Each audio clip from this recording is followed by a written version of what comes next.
सकता है सब हम छोड़ देना। सारी दुनिया का एकदम भरम छोड़ दे, आत्मचिंतन जगा ले तो क्या बात है। भोग के रोग से, पाप के ताप से अपने मन को हटा ले तो क्या बात है। सारी दुनिया का एकदम भरम छोड़ दे, आत्मचिंतन जगा ले तो क्या बात है। इसको ध्यान से सुनिए, बहुत सुंदर पंक्ति है, बीच बीच में बोलता रहता हूँ। आज भाव है कि मैं भक्ति को आपको पूरा सुना, बीच बीच में मैंने कुछ स्टेंजा बोले हैं, वो आपको काफी मजबूत लगे। जिसको परिवार कहता वो सरदार है, जिसको परिवार कहता वो सरदार है, जिसको धन माल कहता वो जंजाल है। लिखे तो व्यवस्था में लिखे, बस थोड़ी सी सेटिंग से। जिसको परिवार कहता वो सरदार है, जिसको धन माल कहता वो जंजाल है। मोह माया का चक्कर हटा कर के तू, मोह माया का चक्कर हटा कर के तू जिन चरण लो लगा ले तो क्या बात है। मोह माया का चक्कर हटा कर के तू जिन चरण लो लगा ले तो क्या बात है। बहुत सुंदर सुंदर पंक्तियां हैं। राग की आग में, राग की आग में, द्वेष की कीच में फंस गया बीच में, क्यों संभलता नहीं। राग की क्या है? आग है, और द्वेष की क्या है? कीच है।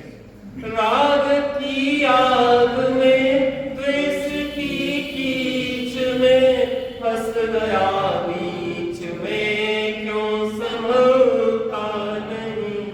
चांद सी आत्मा, चांद सी आत्मा ग्रहण में दब गई, तू से जगमगा ले तो क्या बात है। चांद सी आत्मा ग्रहण में दब गई, तू से जगमगा ले तो क्या बात है। मेरी मेरी कहे जिसको मेरी है क्या। सीता को रामचंद्र जी क्या करे? मेरी मेरी। सीता राम को क्या करे? मेरे मेरे। जिसको मेरी कहे वो मेरी है क्या, सोच ले और समझ ले अब देरी है क्या। जिसको मेरी कहे वो मेरी है क्या, सोच ले और समझ ले अब देरी है क्या। ज्ञान की है कसौटी तेरे हाथ में। कौन सी कसौटी?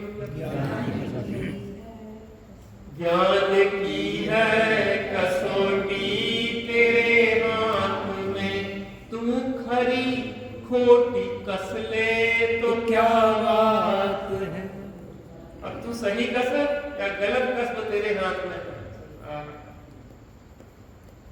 तू अनादि से चक्कर लगाता रहा, क्या करते रहे अनादि का?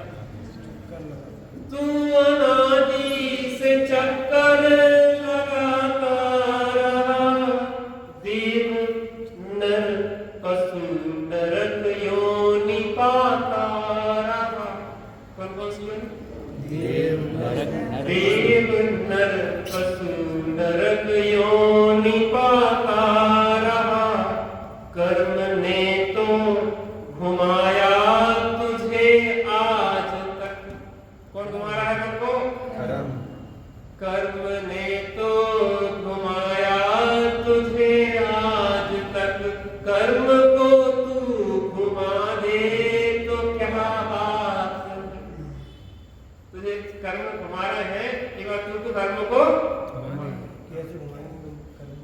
विधि इतने दिन से तो चल आत्मा का असर। कर्म शुभ और अशुभ दोनों ही बंद हैं। रामचंद्र जी बेड़ी में पढ़ने वाले हैं। कौन सी स्त्री अच्छी है, सुंदर की कुड़ू? बेड़ी लोहे की जो सोने की। बेड़ी तो बेड़ी कैसी होना चाहिए? कैसी होना चाहिए? बंधन तो नित्य नित्य वैराग गाएंगे कलह काग कि प्रेम प्रेम करने वाली को कैसी होना चाहिए? हैं? हाँ। बेड़ी कैसे कर्म शुभ और अशुभ दोनों ही बंद हैं, आत्मा को फंसाने के फंद हैं। क्या कहा? कर्म शुभ और अशुभ दोनों ही बंद हैं, आत्मा को फंसाने के फंद हैं। रोक ले पहले संबर से आसो को तू, रोक ले पहले संबर से आसो को तू, निर्जरा कर मिटा दे तो क्या बात है। निर्जरा कर मिटा दे तो अंतिम पंक्ति है बहुत गजब की। आत्मा में तुम्हारे भरा ज्ञान है। क्या भरा हमारे आत्मा? ज्ञान आत्मा में तुम्हारे भरा ज्ञान है, दर्श ज्ञान चारित्र की खान है। आत्मा क्या है? दर्शन ज्ञान और चारित्र की खान। दास गोविंद सम्यक की खान में, गोविंद नाम के कवि ने लिखा है इस भक्ति को, भजन को।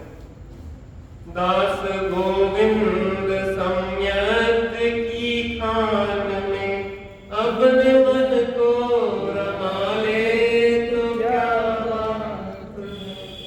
भोग के रोग से, पाप के ताप से, अपने मन को हटा ले तो क्या बात है। सारी दुनिया का एकदम भरम छोड़ ले, आत्मचिंतन जगा ले तो क्या बात है। रामचंद्र जी सम्यक दृष्टि ज्ञानी, फिर भी भोग के रोग और पाप के ताप में पड़ रहे हैं, बंधनों में पड़ रहे हैं। चारित्र मोह जब इतना सताता है तो दर्शन मोह कितना नहीं सताता होगा। हे खग मृग थे मधुकर सेने, और तुम देखी सीता मृग ने। समझे कह रहे हैं कि आज उस दुख का बीज बो रहे हैं। किस दुख का? भविष्य में जो सीता के वियोग में दुख होगा, उसका कारण है कि सीता के संयोग में सुख माना। आज सीता मिल रही है और सीता के मिलने पे क्या हुआ? हर्ष हुआ, और सीता का जब वियोग होगा तो उसी अनुपात में विषाद। भले सम्यक दृष्टि तो है तो क्या होगा, लेकिन रसायन तो दुखी करती है, चाहे सम्यक दृष्टि हो चाहे मिथ्या दृष्टि।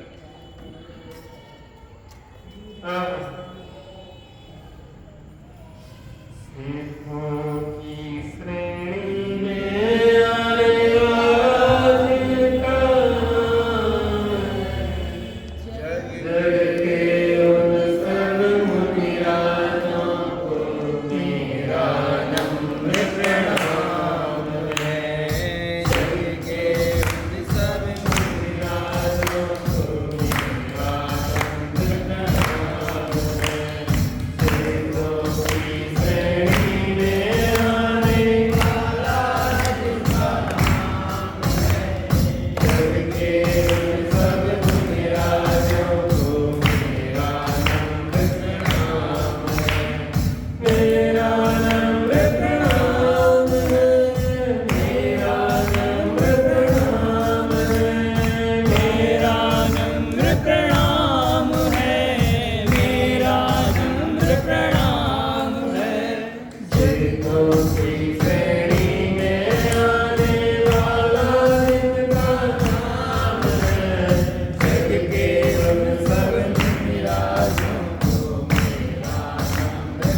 जब सूचना दी जाती है तो ध्यान नहीं देते। ध्यान नहीं देते, वो बाद में गड़बड़ी कर देते।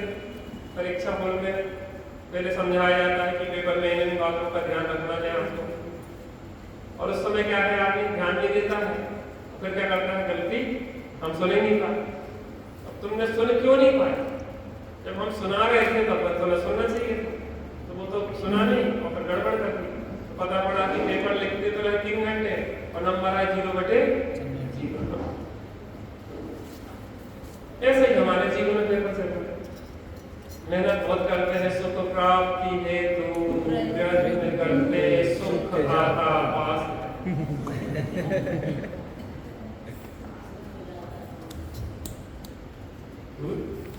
ऐसे कैसे हो? भयंकर भाव मरण भाव में हम चक्कर। भोपाल की ओर जाए, भोपाल से दूर मत जाए। वैसा होता है? हाँ? जाते हैं? ताई नहीं है भी वो वाले कह रहे भोपाल नहीं भाई, भोपाल ले जा रहे भाई को होते।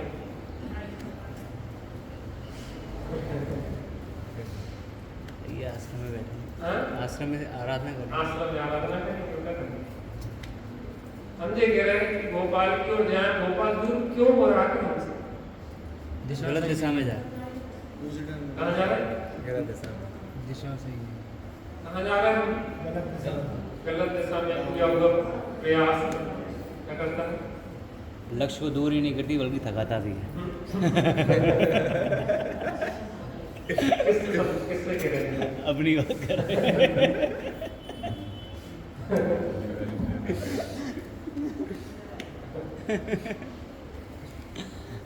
तो कितना एक वाले ध्यान करत ना एक वाले,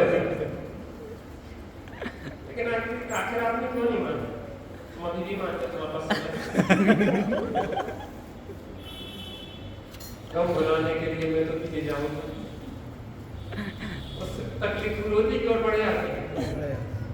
यह पीपी के जीवन चाह रहे हैं। आप सोचो कर क्या रहे हैं, कभी सोचते नहीं के साथ से बैठ के। श्रीमद जी ने लिखा तो इसका विचार विवेक पूर्वक शांत होकर कीजिए। लेकिन हमारे विचार करने का समय ना, इतना समय फुर्सत है किसके पास शांति से विचार करने? हम रहते कमरे में शांति से बैठे रहते, कुछ करना ना करना और मगन में। मुझे लगता है कुछ करना पड़ेगा, और यहाँ पे ना करना ही सबसे बड़ा करना है। धर्म क्षेत्र में क्या है? मैं आश्रम में क्या रहता, लोगों को लगता तो अच्छा है कि आश्रम होगा, मजा आएगा, अच्छा रहेंगे, लेकिन पता क्या होता? जैसे कोई ऐसा व्यक्ति आ जाए गृहस्थी वाले जिन्हें काम करने की आदत हो बहुत ज्यादा, तो क्या होता? एक आदमी रुक पाता आश्रम बड़ी मुश्किल। अरे वहाँ काम धंधो कुछ होते नहीं, कहाँ जाए क्या करें? अब बैठे ना स्वाध्याय कर लो, फिर स्वाध्याय कर लो, फिर ध्यान लगा लो, कहाँ तक आदमी लगाया? कुछ नहीं तो बेचारे की खाते उनको बीवी बच्चा होते तो थोड़ा लड़ाई झगड़ा कर लेते, किलकिलिया हो जाए तो शांति हो जाए, थोड़ा अच्छा लगा कि कैसे करो ग्राहक थोड़ी पूरा पट्टी कर दो तो थोड़ा लगा था कि हाँ कछुआ भाव है। शांति से बैठने में उसको बेचारे को बहुत आपत्ता होती। हम 2 मिनट ध्यान करवा दें तो भी आदमी को तो लगा जैसे 2 घंटा होगा। कैसा लगा? 2 घंटा जैसा लगा कि यार 2 घंटा इतनी देर लगे, तो देखो कि तो 2 ही मिनट है। तो शांत रहने की आदत नहीं है, तुम क्यों शांत बैठो? कुछ करना, चलो कुछ करो, कुछ करो, कुछ करो। और धर्म काम है कुछ ना करना, बस कुछ करना ना धरना और बैठे रहना शांति से। क्या कर रहे थे? कुछ नहीं, शांति से ऐसा पूछते क्या कर रहे थे? कुछ नहीं, बैठे थे शांति से बैठे। और गजब है, कसाएं कहीं जगह में रहती, कहीं का नहीं रहते, दूर के लोग सब होने लगते हैं। इसके लिए तो दुनिया से बनना पड़ता है, सब कुछ आप हाँ। तो क्या होगा? सूचना दी गई कि ये धनुष रखे हैं 2, एक का नाम है वज्रावर, दूसरे का नाम है सागरावर।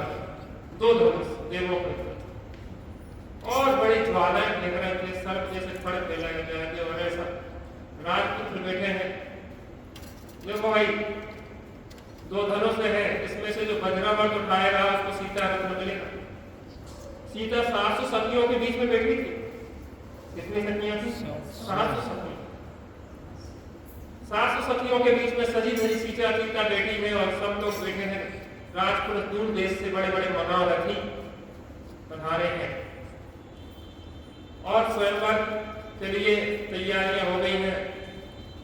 और जो स्वयंवर की शर्त पूरी करेगा उसको कौन मिलेगा? मुक्ति वधूवर मालवीय तोरण द्वार सजे मुक्ति के पूर्ण सुधा तुम्हें मिली है दर्शन ज्ञानमयी विसुद्धि। मुक्ति वधू वरमाला लिए खड़ी है तुम्हें डालने के लिए। तैयार हो?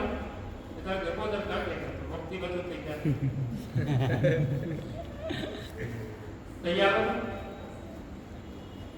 इस जहां की तो बधुएं देखो मिली, मुक्ति अब तक मेरे मन बसी।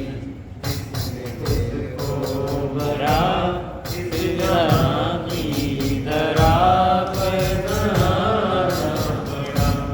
उठे अपना घर जाने कितनों के घर तुझको जाना। मुक्ति वधू वरमाला लिए अपना डलवाना क्यों डलवाना? इस मोही वधू से डलवाना है कि मुक्ति वधू से वरमाला डलवाना है? मुक्ति वधू से। ऊपर ऊपर क्या है? अंदर से। हैं? आई के सुखे जब कम सुनाई दे पाई तो तैयारी है पूरी जगह। होए नहीं करना अब अपने को करते कि दूसरे लिख समस्या क्या है? अपन थर्ड पर्सन की बात करते हैं। थर्ड पर्सन भैया आज मुझे किससे कह रहे हैं?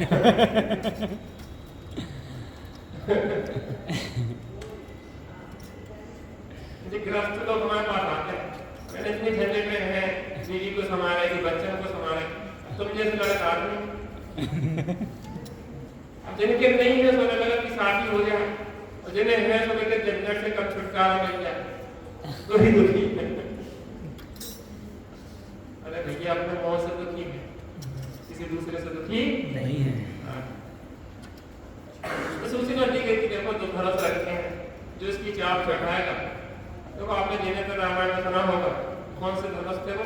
परशुराम थे। ऐसा कुछ नहीं था, जो देवों को धनुष थे और इनकी प्रत्यंचा चढ़ाना थी, उठाना नहीं था, उठा के उसकी डोर चढ़ाना थी। और वो अग्नि ज्वाला फेंक रहे थे और क्रम क्रम से उसको चढ़ाने के लिए राजपुरुष चले आ रहे थे। लेकिन उसकी ज्वाला इतनी तीव्र थी, ऐसी ज्वालाएं थी कि झुलस गए थे। कई तो मरते मरते बचे, कई लोग ये सोच रहे थे कि इसमें से बच के जाएं तो दूसरी कन्याओं को देखें, सीता के चक्कर में जान थोड़ी ना देखेंगे। जान बची सो जान तो उठा लौट के बुद्धू घर को आए।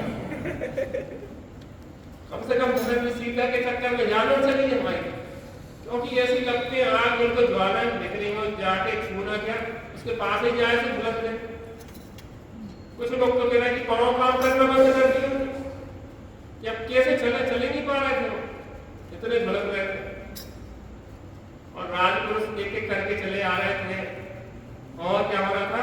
उठाने का प्रयत्न कर रहे थे, लेकिन सब असफल। वहां से कहा जनक ने कि क्या यह पृथ्वी वीरों से खाली हो गई है? जब सब धनुर्धारी और महाबलशाली और सब भागते जा रहे हैं, अधिकतर लोग तो कहीं कहीं बैठे हुए कहने लगे मर गए नहीं जाए, अपन तो नहीं ठीक है अपनी सीट पे अपन चर्चा करने का पड़ो। तो कुछ लोग तो वहीं के वहीं बेचारे पर वहीं से उनने हिम्मत हार दी और भी वहीं बैठे रहे। अब जनक को चिंता होगी, यहाँ गड़बड़ हो रहा है, यहाँ तक तो नहीं उठा पा रहा है, मैंने चाप नहीं चढ़ा पा रहा। उन्होंने कहा कि अब पृथ्वी वीरों से खाली हो गई, तो लक्ष्मण को क्रोध आ गया, मैंने कैसी बात करते हैं, हमारे भाई रामचंद्र के होते हुए आप ये कैसे कह सकते? रामचंद्र जी अपने नीचे निगाह करें, क्योंकि जो महापुरुष होते हैं अपने गुणों का बखान स्वयं उनके गुण ही उनका बखान होते हैं। कुछ राजपुरुष तो अपने बखान खुद कर रहे, क्योंकि क्या होता है इंट्रोडक्शन होता है।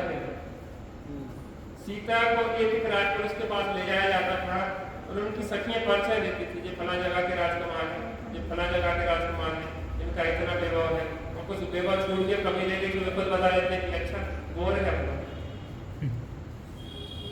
लेकिन रामचंद्र जी अपनी नीति निगाह किए और सखी बता रही है, लेकिन सीता समझ गई कि वास्तव में यही योग वर है।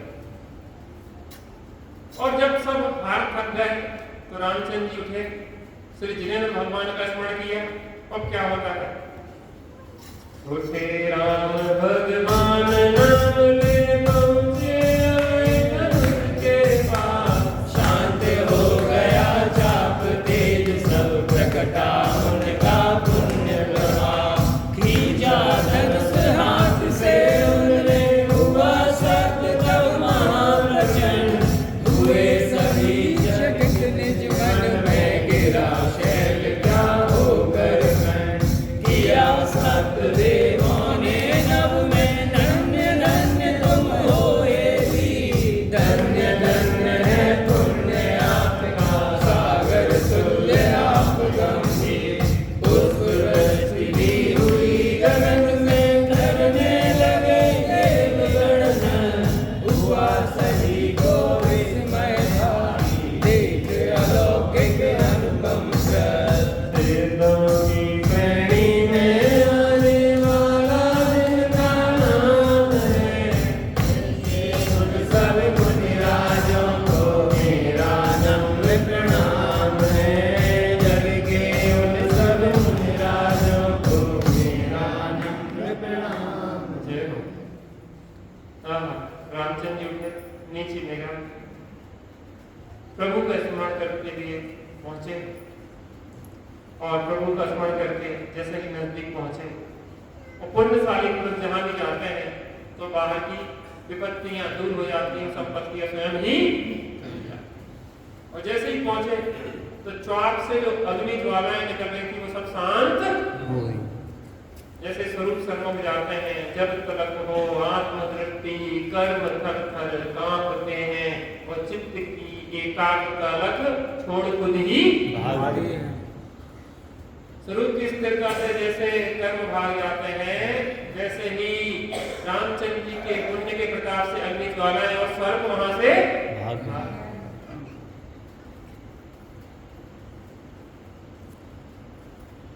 और क्या हुआ, उन्होंने चाक को खींचा और ऐसी गर्जना हुई जैसे मानो बादल ही आषाढ़ के बादल गरज रहे हो।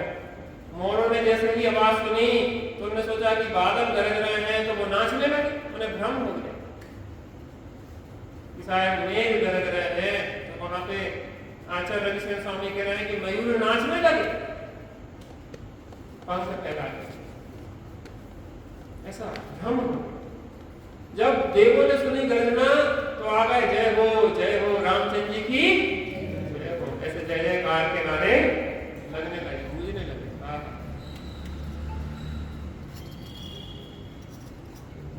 पुष्प वृष्टि होने लगी और सभी को विस्मय हुआ कि आप महाप्रभाशाली। अब क्या होता है, आकर राम निकट सीता ने बलराजी निज कर की मां, एक दृश्य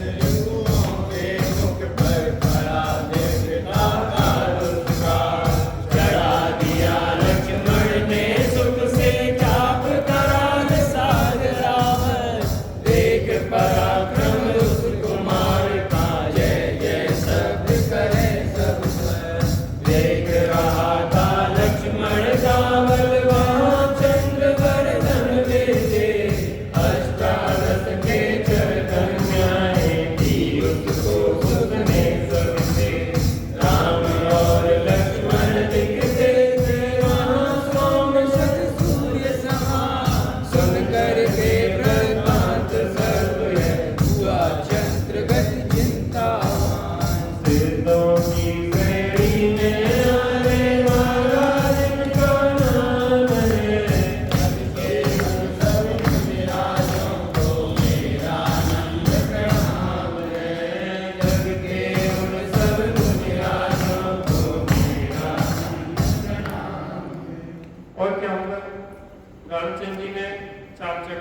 कौन से धनुष का चढ़ाया था? वज्रावत। और लक्ष्मण ने किसका चढ़ाया था? सागरावत। सागरावत। दोनों महाबलशाली, एक बलभद्र थे और दूसरे नारायण। रामचंद्र जी ने चाक चढ़ाया और आके अपने स्थान पे बैठ गए। जय जय की ध्वनि होने लगी। सीता बगल में बैठी, रामचंद्र जी बैठे।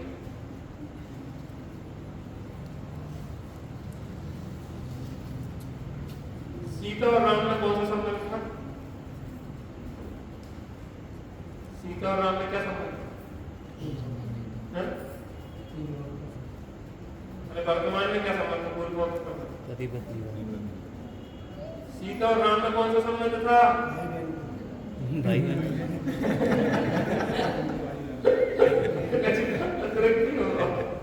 आपकी बहन जी दे देते हैं क्या? चलेंगे क्या बुआ जी? चलेंगे क्या? चलेंगे, बिल्कुल सेम आप ही जैसे।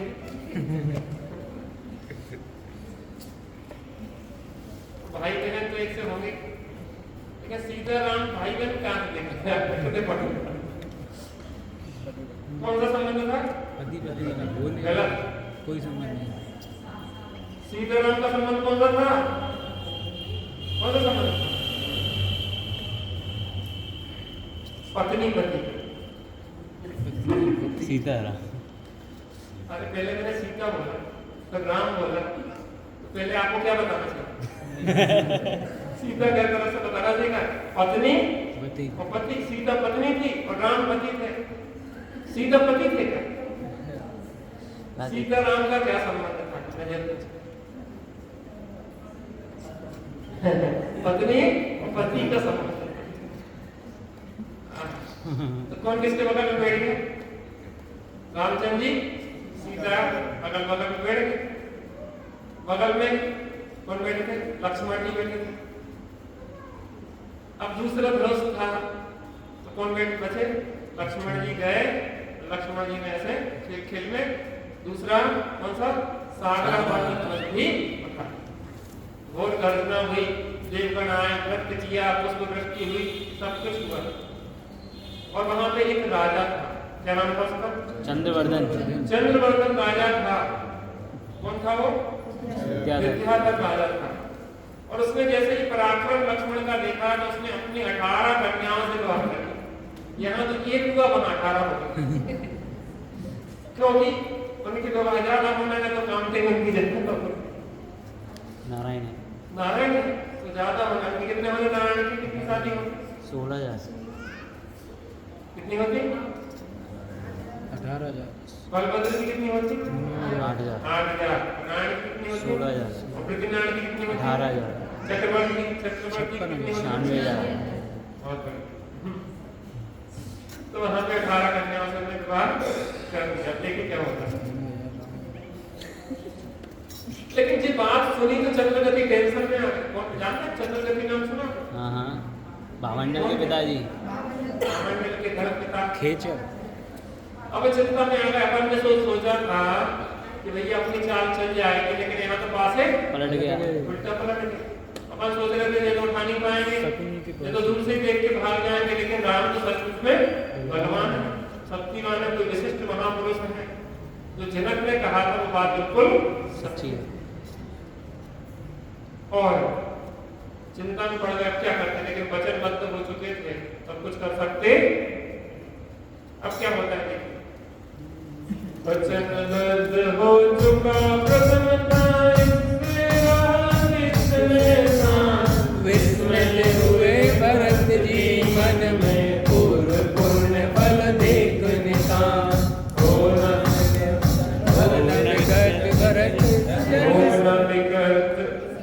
इस जग में भरत इस जग से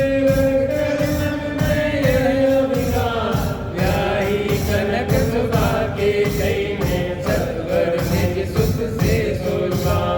सिद्धों की श्रेणी में आने वाला इनका नाम है, जग के उन सब मुझ राजा को मेरा नाम। भरत विस्मित हो गए। अब क्या होता है, कई बार जलन भी होती है। कोई भाई थोड़ा ज्यादा विकास कर गया, पैसा वैसा काट वाट ज्यादा हो जाए तो क्या होता है, थोड़ी जलन होने लग जाती है, ईर्ष्या होने लग जाती है। यद्यपि भरत ज्ञानी है, लेकिन ज्ञानी भी है जो भी रसायन का भी है शेष। राग तो अभी है ना, भले मिथ्यात्मबंधी संबंधी राग ना हो, लेकिन अप्रत्यक्षान में संजलन का राग तो है ना। तो रामचंद्र जी ने सीता को वर्ण कर लिया, लक्ष्मण ने धनुष उठाया तो 18 कन्याओं से विवाह हो गया, और भरत खाली हाथ रहे और अंदर अंदर में घुटने लगे। या बताओ, हमारी कोई पूछे नहीं, हमारी कोई सुनवाई नहीं। राम लक्ष्मण का इतना प्रताप, इनका वैभव, इनको हर कोई चाहता है, इनकी शादी हो गई, हमारी शादी अभी तक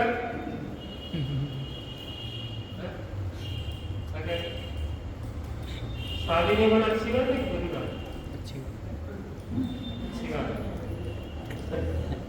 देखो भोजन ना होने से मतलब नहीं, बात यह है कि आप आराधक हैं कि अनाराधक। क्योंकि हमने अनंत बार होने की इच्छा भी अंगीकार करी, तो भी तेज आत्म ज्ञान बिना सुख लेस, हमें बाहर का देश दिखाई देता है, इसलिए हमने देश को बदलने का प्रयास किया, भावों को बदलने का प्रयास नहीं किया। क्या को बदलने का प्रयास किया? देश को बाहर। तो बाहर के देश के बदलने से शांति नहीं आती, अंदर के अभिप्राय को बदलने से शांति आती। 3 चीजें होती हैं, क्रिया, परिणाम और अभिप्राय। कौन कौन सी चीजें होती हैं? क्रिया, परिणाम, क्रिया, परिणाम और अभिप्राय। क्रिया का फल 0 होता है। कितना होता है? 0 होता है। और हम बदलना चाहते हैं क्रिया।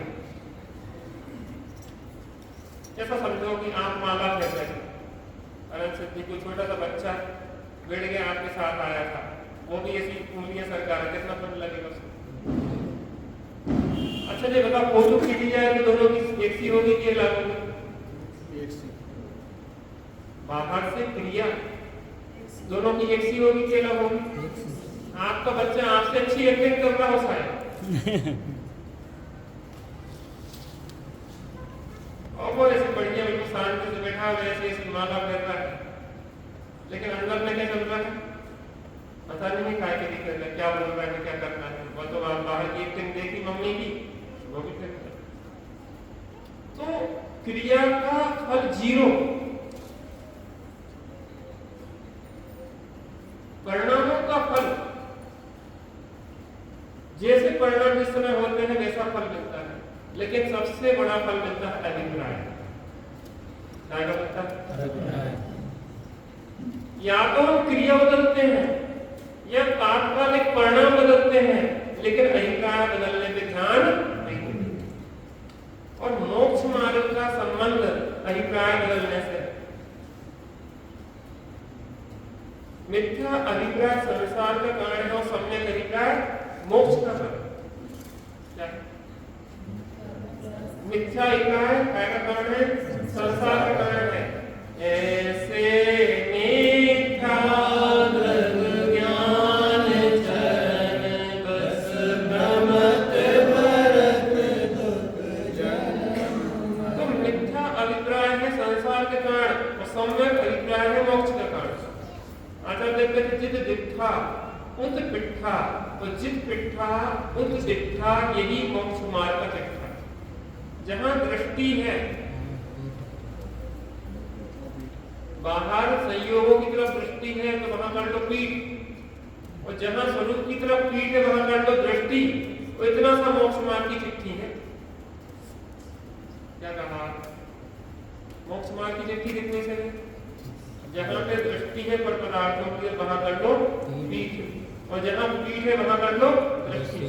दृष्टि बदलते से ही, अभिप्राय बदलते से ही हमारा संसार की जगह हमारा मोक्ष की ओर मार्ग बढ़ जाता है। तो क्रिया, परिणाम और अभिप्राय, 3 चीजें। कौन कौन सी? क्रिया, परिणाम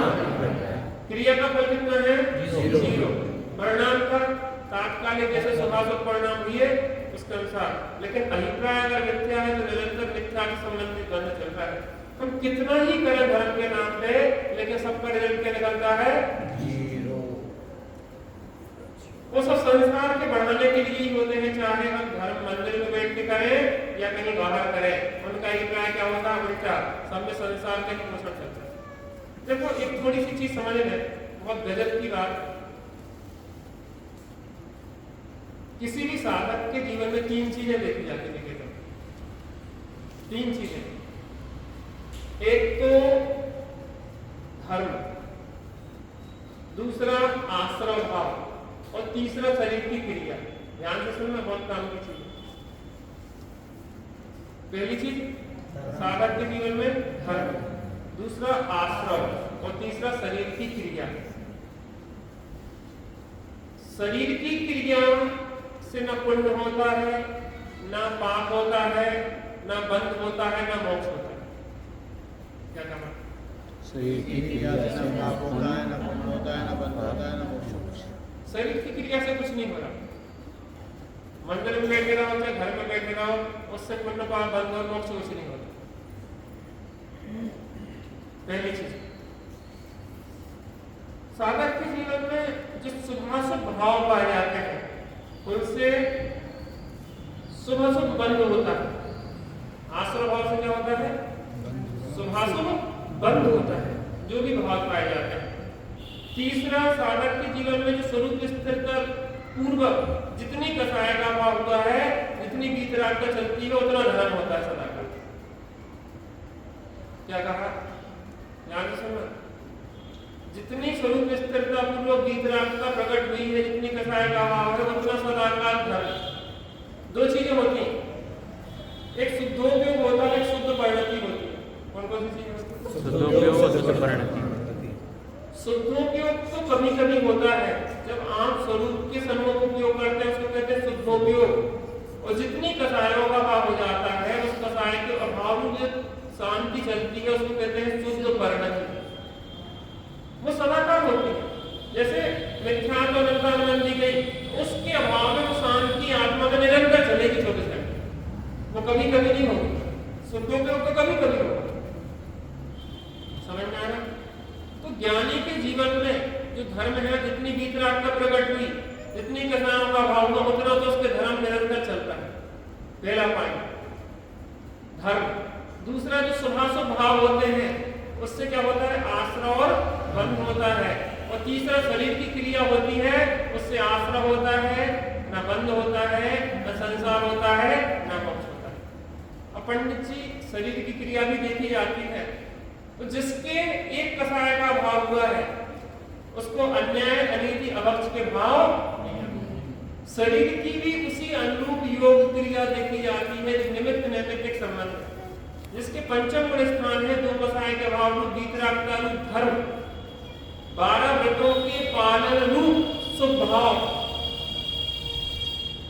ठीक है, वो आश्रय बंध है यद्यपि, लेकिन उस जाति का स्वभाव भूमिका में पाया जाता है और वो छूटता नहीं है, उससे वो भूमिका भी नष्ट नहीं होती। तीसरी, व्रतों के पालन रूप शरीर की क्रिया, शरीर की क्रिया, यद्यपि शरीर की क्रिया से बंध मोक्ष कुछ भी नहीं है, लेकिन उस अनुकूल शरीर की क्रिया होती ही होती है, इसका निषेध नहीं कर सकते। मुनि के सामने 3 कसाय के भाव रूप धर्म, 28 मूल गुण के पालन रूप शुभ भाव माने आश्रय बंध, और बाहर में नग्न दिगंबर दशा ही देखी जाती है, वस्त्र सहित दशा नहीं देखी जाती। यद्यपि बाहर में शरीर की क्रिया से बंध मोक्ष नहीं है, लेकिन उस भूमिका में वह स्थिति ही होगी, अन्यथा नहीं होगी। ये ऐसा निमित्त नैमित्तिक संबंध होता है।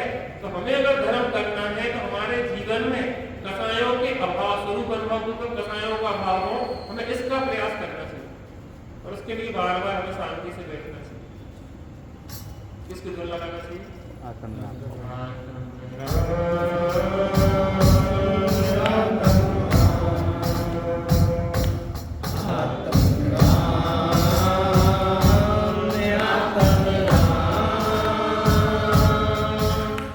दूरी है ज्ञाता,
मिला